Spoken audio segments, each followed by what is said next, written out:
안녕하세요, 여러분. 오늘부터 전산회계 2급 빡세게 끝까지 노력해서 합격까지 같이 출발해 보도록 하겠습니다. 네, 회계란 무엇인가부터 시작해 볼게요. 네, 우리 처음으로 회계를 배우시는 분들은 많이들 어색하죠? 이게 회계라는 게 좀 어려운 것 같고 많이 어, 나랑은 거리가 먼 것 같고 그런 생각을 많이 합니다. 네, 한번 보도록 할게요. 회계란 기업의 경제적 활동에 대한 정보를 인식, 측정, 기록하여 회계 정보의 이용자가 합리적인 판단과 의사 결정을 할 수 있도록 경영 활동의 성과와 재정 상태의 변동 상황을 화폐 단위로 파악해서 그 결과를 기업의 이해관계자에게 전달하는 과정이라고 할 수 있다라고 나왔습니다. 우리가 모르는 말들이 좀 있어요. 일단은 뭐 경영활동 성과라던가 재정 상태의 변동 상황 이런 것들은 차차 제가 뒤에서 또 설명을 드릴 건데 이해관계자에게 무엇을 전달한다고 얘기하죠? 회계 정보를 전달한다고 합니다. 특히나 어떤 회계 정보냐면 좀 더 붙이자면 유용한 회계 정보라고 얘기를 할 수 있어요. 이 유용한 회계 정보는 우리가 열심히 인식하고 측정하고 기록해서 만들어진 정보예요. 이 정보를 누구에게 제공을 하냐? 이해 관계자에게 제공을 한다고 합니다. 이 이해 관계자는 우리가 다른 말로는 회계 정보의 이용자라고 볼 수 있어요. 회계 정보의 이용자가 이해관계자예요. 이 정보를 우리가 제공을 합니다. 회사가 이 유용한 정보를 만들어서 가공을 해서 제공을 하게 돼요.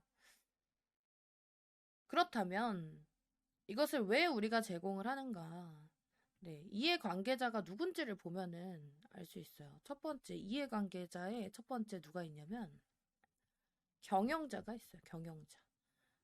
경영자가 지금 제일 위에 여러분들 책에도 나와 있죠. 미래 경영 방침 수립이라고 돼 있는데, 우리 회사가 경영 활동 성과과 또 재정 상태의 변동에 이런 상황들을 정보로 만들어서 알아야 하는 이유. 어, 우리 가지고 있는 돈이 회사가 얼마 가지고 있는지 알아야 또 얼마를 우리가 벌었는지를 알아야, 이거 하니까 수익이 오르네? 이렇게 하니까 수익이 떨어지네? 이런 여러 가지 상황들을 보면서 미래에 우리 회사를 어떻게 운영을 하면 좋을지를 판단할 수 있는 거죠. 그래서 미래 경영 방침의 수립을 위해서 경영자에게는 회계 정보가 필요하다. 그 다음 두 번째 회계 정보를 이용하는 이용자가 또 누가 있냐? 지금 투자자와 어, 채권자가 있어요. 투자자와 채권자. 투자자와 채권자는 거의 조금 비슷한 개념이라고 생각하시면 돼요. 투자자는 말 그대로 우리 주식 아시죠? 주식. 주식에 투자하는 그런 투자자들. 또 이제 채권자는 돈을 빌려주는 사람을 얘기해요. 돈을 빌려주는 사람. 그러면 투자자의 경우는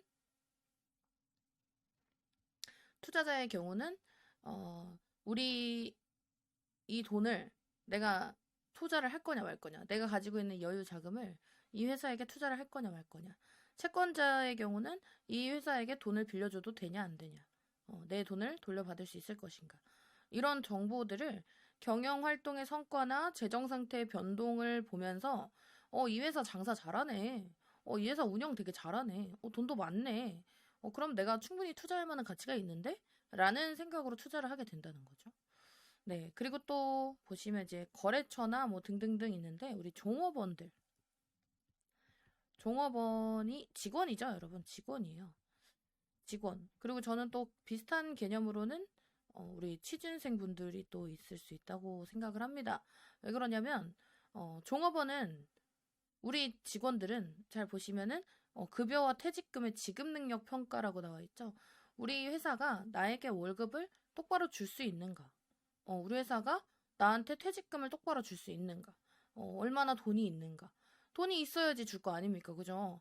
돈이 없으면 주고 싶어도 못 주겠죠? 그러니까, 재정 상태가 굉장히 건전한 그런 회사로 일단 취직을 하는 게 좋은 거 아닙니까?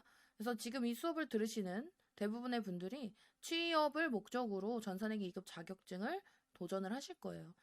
물론 이제 뭐 전공이라서요, 뭐 어쩔 수 없이 그냥 하라 그래서요, 이런 분도 있겠지만, 대부분, 전공 이후에, 그쪽 계열로 나가려고 준비하시는 분들이 많잖아요, 회계 쪽은.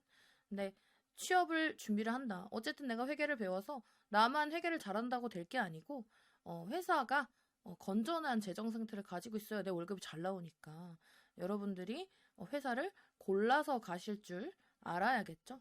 그러니까 종업원들도 마찬가지, 취준생도 마찬가지. 내 월급이 잘 나올까? 하는 그런 궁금증을 우리 회사의 그 회계 정보를 보고 알 수 있다는 거예요.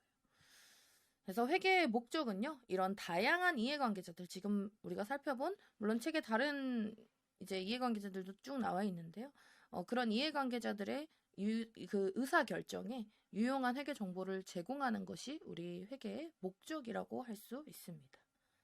네, 그럼 18페이지 예제 한번 보도록 할게요. 다음 안에 알맞은 말을 써 넣으시오 했습니다. 회계란 기업의 경영활동에서 이루어지는 현금의 수입과 지출, 상품의 매입과 매출, 또 채권 및 채무의 증감 변화를 일정한 원리 원칙에 의하여 체계적으로 수집 기록 정리하여 기업의 이해관계자에게 유용한 무엇을 제공하는 거죠? 회계 정보를 제공하는 것을 우리는 회계의 그 체제라고 얘기를 합니다. 그렇다면 회계의 목적을 보도록 할게요. 일정한 시점에 있어서 기업의 정확한 재무 상태를 파악을 합니다. 재무 상태. 그리고 일정 기간의 정확한 경영 성과를 파악하는 것이며, 이것으로 경영주는 미래에 적절한 경영 방침을 세울 수 있겠죠. 여러분, 여기서 모르는 말들이 막 술술술술 나오죠. 네, 일단 첫 번째 두 가지 얘기를 할게요. 채권과 채무를 우리는 잘 몰라요. 그죠? 정확한 뜻을. 채권은요, 돈을 받을 권리를 얘기하는 거예요. 그리고 채무는 돈을 지급할 의무입니다. 의무. 그래서 요거 우리가 자주 사용하게 될 용어니까 잘 기억을 해주세요. 채권은 좋은 거예요. 좋은 거. 살짝 느낌으로 공부를 해보자면 좋은 거. 채무는 안 좋은 거. 빚이에요. 빚. 나 너무 싫어. 빚 싫어. 그죠? 그래서 채무와 채권의 뜻을 얘는 자산이구나. 내 거. 좋은 거. 채무는 빚, 부채라고 보시면 되겠습니다. 그래서 뒤에서 우리가 배우게 될 자산, 부채, 자본, 수익, 비용이라는 것들이 있는데요. 그 것들 중에 하나구나. 자산 안에는 채권이 있구나. 부채 안에는 채무가 있구나. 이렇게 가볍게 보고 넘어가도록 하겠습니다. 그리고 이제 두 번째 우리 예제 이제 동그라미 2번에서 나온 회계의 목적 있죠? 여기가 굉장히 중요합니다. 굉장히 중요해요. 회계의 목적, 회계의 정의 둘 다 뭐 비슷한 뜻을 가지고 있지만 회계는 일정한 원리 원칙에 의해서 우리가 체계적으로 정보를 수집하고 그것을 이해관계자에게 제공하는 그 체계 자체를 우리가 회계라고 하고, 목적은 회계에서 재무 상태를 파악하고 또 우리 경영 성과를 또 파악을 해서 그것이 경영주에게는 장래에 적절한 경영 방침을 세울 수 있도록 하는 그런 목적을 가지고 있다라고 보시면 되겠습니다. 네, 그럼 회계 분류 보도록 할게요. 방금 좀 전에 우리가 회계 정보를 누구에게 제공한다고 했죠? 이용자들에게, 회계정보 이용자들, 이해관계자들. 그 중에서도, 이제 회사의 외부에 있는 이해관계자들이 있어요. 누가 있죠? 뭐, 우리 같은 일반 사람들, 뭐, 투자자들, 채권자들, 또 종업원 같은 경우는 뭐 회사 내부기는 하지만, 어쨌든 이런 외부 이해 관계자들에게 제공하는 그 회계 정보가 어떤 회계로 만들어진 정보냐? 이 재무 회계로 만들어진 정보예요. 재무 회계는 외부에 보고를 하려는 목적으로 존재하는 거예요. 자, 우리는 이 재무 회계와 관리 회계를 비교하는 문제가 종종 많이 출제가 되기 때문에요.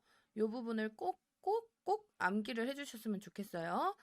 네, 재무 회계의 경우는 외부에 보고할 목적으로 만들어져 있다 보니까 우리 이제 주주나 뭐 채권자 등, 주주는 아까 얘기했던 그 투자자를 의미를 하는 거예요. 자, 투자자나 채권자 등 외부에 있는 그 이해관계자들에게 제공을 할 건데, 그 제공을 할 때 이 사람한테는 이렇게 알려주고 저 사람한테는 저렇게 알려주고 같은 거를 좀 다른 기준을 가지고 얘기를 해주다 보면 당연히 혼돈이 오겠죠. 이거라는데 다른 건가? 같은 건가? 하면서 헷갈릴 수 있어요. 그래서 우리는 정확한 작성 기준이 필요해요. 그 기준이 기업회계 기준인 거죠. 기업회계 기준. 그리고 이 기업회계 기준에 따라서 일정한 양식을 만들어서 우리가 제공을 해야 됩니다. 회계 정보를. 그래서 그 양식은 재무제표라고 합니다. 재무제표. 이 재무제표에는 5가지가 있는데요. 이 재무제표의 5가지를 저희는 뒤에서 또 배워보도록 할 거예요. 네, 관리회계의 경우는 내부에 보고할 목적을 가지고 있어요. 관리를 하려는 거죠. 우리 회사를 관리하려고 하는 거예요. 그러니까 내부에 있는 사장님이나 뭐 임직원분들에게 우리가 보고를 할 목적인 거죠. 그래서 보시면 그 정보를 이용하는 사람이 경영자 등 내부 이해관계자라고 얘기를 하고요.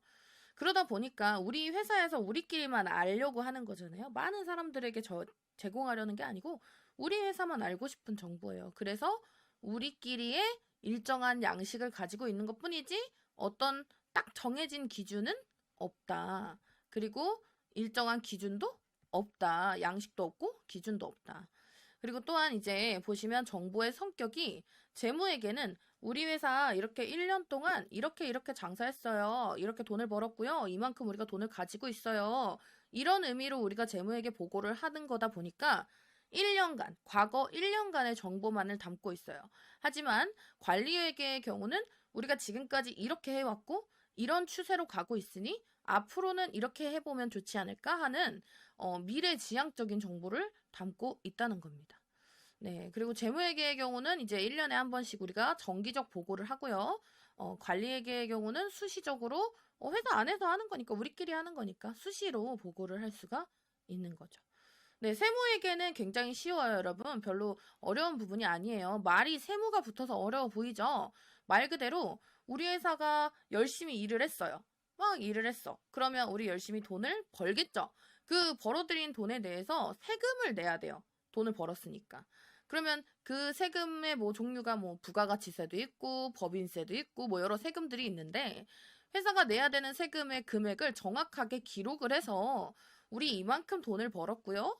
이만큼 세금을 냅니다 하고 신고서 작성을 해야 돼요. 그래서 그 세법에 의한 서식에 맞춰서 세법 기준에 맞춰서 작성을 해서 세무서에다가 제출을 하게 되는 거죠. 그래서 과세 당국이 그 정보를 이용할 거고 그게 외부잖아요. 회사의 외부. 그래서 외부 보고다라고 얘기를 합니다. 마찬가지로 우리 1년간 이렇게 장사했어요. 뭐 3개월 동안 이렇게 돈 벌었어요. 이런 식으로 과거 지향적인 정보를 담고 있습니다. 또한 이제 세무 신고는 일정한 기간이 정해져 있죠. 정기적인 보고 기간이 정해져 있어요. 그래서 그 시점이 정기적 보고로 시기가 정해져 있다라고 정리할 수 있습니다. 네, 제일 중요한 거는 여러분 재무회계하고 관리회계하고 둘이 비교하는 문제 많이 나오니까 꼭 챙겨서 외워주시면 좋겠습니다. 네, 그럼 이제 부기의 의의와 종류로 가볼게요. 여러분들 페이지 19페이지에 나와 있는 내용입니다. 네, 부기는요, 한번 책에 있는 걸 읽어볼게요. 일단은 말 뜻을 짧게 제가 설명을 한번 해드릴게요. 부기의 의의는, 부는 장부에 기입한다라는 의미를 가지고 있어요. 책에도 나와 있죠. 부기란, 북키핑이란 장부기입의 준말로 재무회계의 최종 목표가 되는 재무제표를 작성하는 과정에서 회계 기록의 대상이 되는 거래를 식별하고 분류, 요약하는 일련의 기술적인 절차이다라고 합니다. 그러니까 우리가 회계를 하는 방법을 얘기하는 거예요. 방법. 그래서 열심히 이제 기록을 하는 거죠. 재무제표를 만들기 위해서, 보고서를 만들기 위해서 열심히 기록을 하는데 그 기록하는 것이 부기다라고 얘기를 하고 있는 거예요. 네, 그 부기의 종류가 우리가 이제 두 가지 방법으로 분류를 하고 있어요.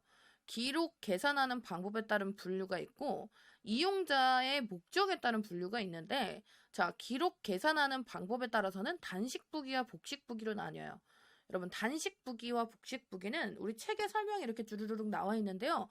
포인트가 되는 내용을 제가 말씀을 드릴게요. 일단 단식 부기는 되게 쉽게 우리 한 글자만 따서 이렇게 한번 느낌으로 외워볼게요. 단순한 거예요. 단순한 부기예요. 그럼 복식 부기는 뭘까? 복식 부기는 복잡한 부기예요. 제가 왜 이렇게 표현을 했냐면 책에는 그렇게 표현을 하진 않아요. 단순하다, 복잡하다 그렇게 말을 하진 않는데 단순한 이유가 뭘까요, 여러분? 원칙이 없는 거예요. 원리 원칙이 존재하지 않는 거예요. 어떤 규칙성을 가지고 작성하는 게 아닌 거죠. 복식 부기는 어때요? 복식 부기는 원칙이 존재해요. 원칙이. 그래서 복잡한 거예요. 내가 지켜야 될 것들이 있다 보니까, 그죠? 너 이거 하려면 저거 해야 돼. 저거 하려면 이거 해야 돼. 이런 법이 정해져 있으면, 괜히 복잡하잖아. 그지? 내 맘대로 하고 싶은데. 그래서 이 복잡한 부분은 원칙이 있기 때문이다. 결국 이것의 장점이 무엇이냐면요. 자, 원칙이 있기 때문에 복식부기의 경우는 자기 검증이 가능합니다. 그러면 이제 단순한 단식보기는 원칙이 없기 때문에 자기 검증이 불가능하겠죠. 이 자기 검증이라는 것은 내가 열심히 이렇게 적었어요. 막 기입을 막 해놨어. 장부에 열심히 적어놨는데 이게 뭐가 어디가 틀린 것 같아. 금액이 막 안 맞아. 그럴 수 있죠. 우리 그런 경험 한 번씩 해봤죠. 내가 용돈 기입장을 열심히 썼어. 막 얼마 지출, 얼마 다시 들어옴, 뭐 용돈 받음, 뭐 사탕 사 먹음, 막 이렇게 용돈 기입장을 열심히 썼는데 내 동전 지갑에 있는 잔액하고 안 맞아요. 그 안 맞는 게 자기 검증이 안 되는 거예요. 왜지 하면서 막 찾아봐도 알 수가 없어. 이게 검증이 안 된다는 뜻이에요. 그러니까 단순하니까 우리가 작성을 하는 그런 단순하게 원인과 결과를 놓고 작성을 하는 저 복식 부기의 경우는 검증이 가능하지만 단순한 단식 부기는 검증이 안 된다. 자기 검증이 안 된다. 그 부분이 여러분 포인트입니다. 그래서 단식 부기는 비영리 기업에서 사용이 되고 복식 부기는 주로 영리 기업에서 사용한다. 이렇게 표현하고 있죠. 네, 이용자의 목적에 따른 분류로는 영리 부기와 비영리 부기가 있어요. 영리 부기, 영리라는 뜻이 뭐죠? 돈을 목적으로 하고 있는 거예요. 목적이 돈을 버는 것이 목적인 거죠. 비영리는요? 돈이 목적이 아닌 거죠. 뭐 관공서처럼 뭔가 이렇게 수익성을 띠고 있는 게 아니라는 거예요. 그게 비영리 부기입니다. 네, 이렇게 간단하게 우리가 살펴봤습니다. 그러면 19페이지 하단에 있는 예제를 보도록 할게요.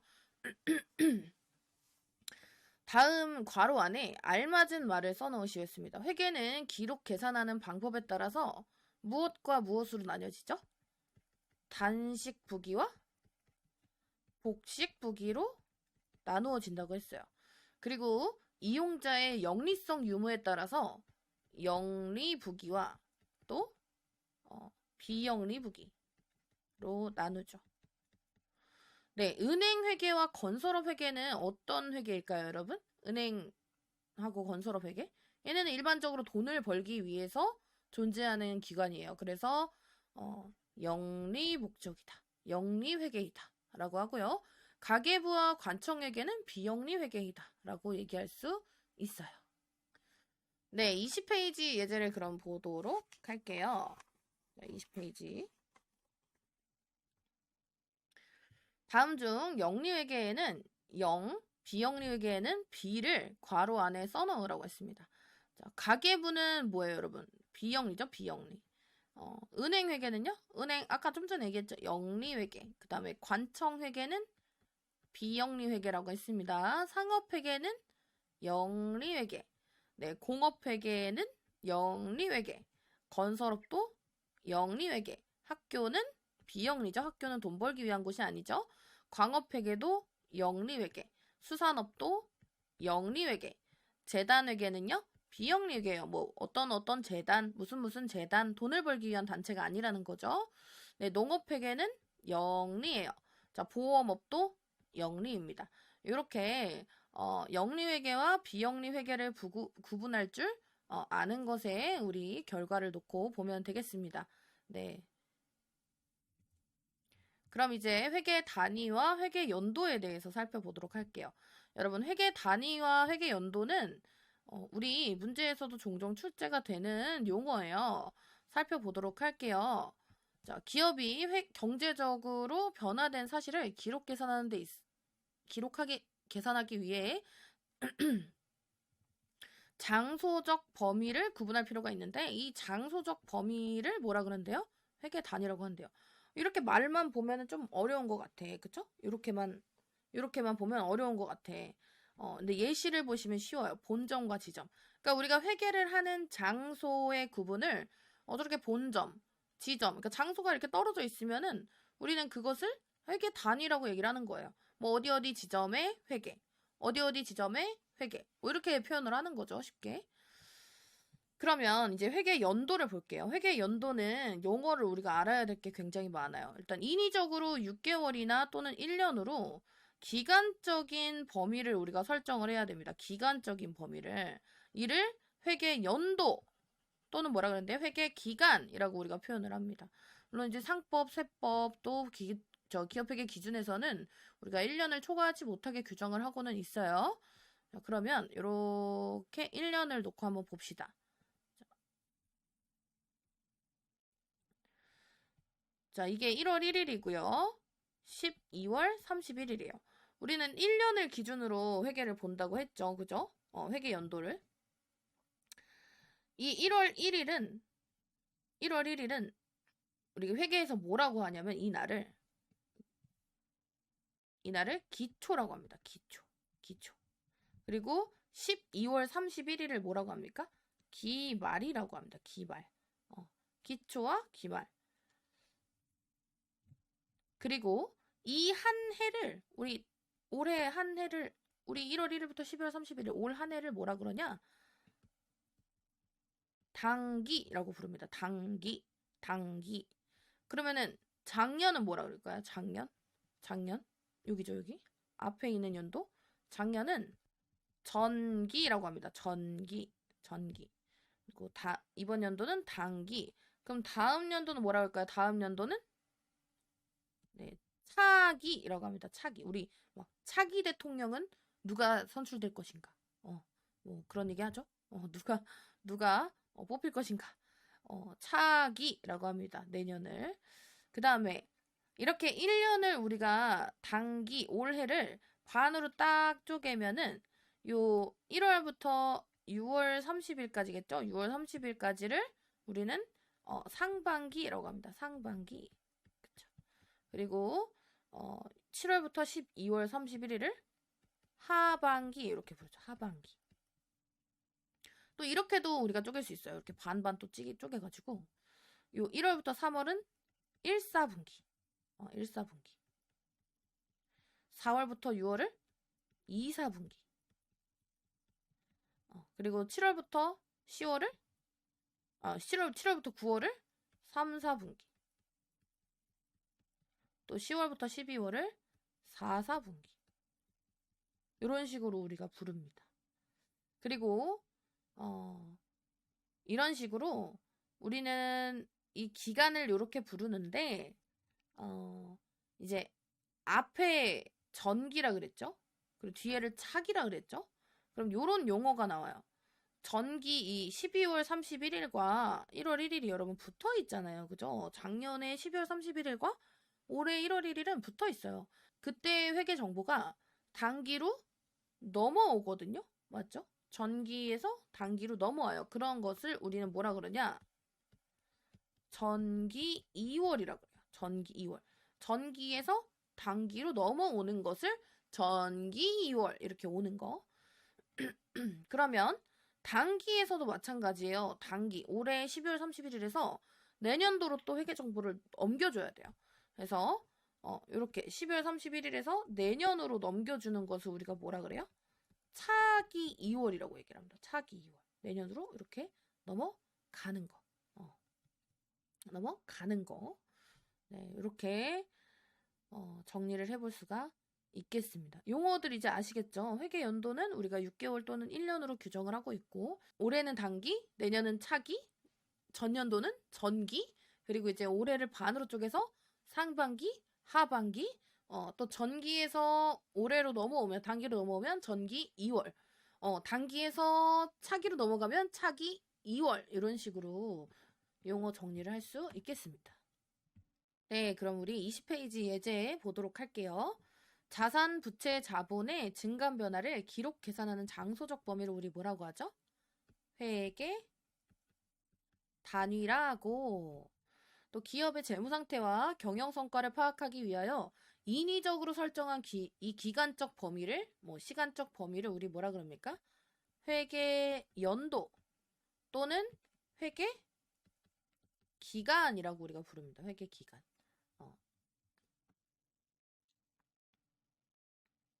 그럼 이제 21페이지 예제로 한번 용어 마무리를 해볼게요. 다음 보기 아래 설명에 해당하는 용어의 기호를 괄호 안에 써넣으시오 했습니다.